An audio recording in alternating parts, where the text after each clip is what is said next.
buat pengetahuan peminat media hiburan.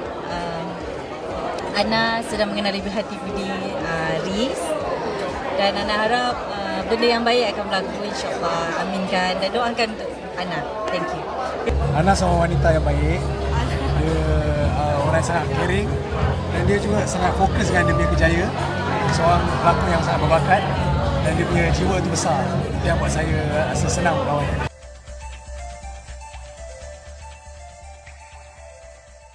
Papa dah tahu, ada kita pergi makan sekali semua. Papa suka.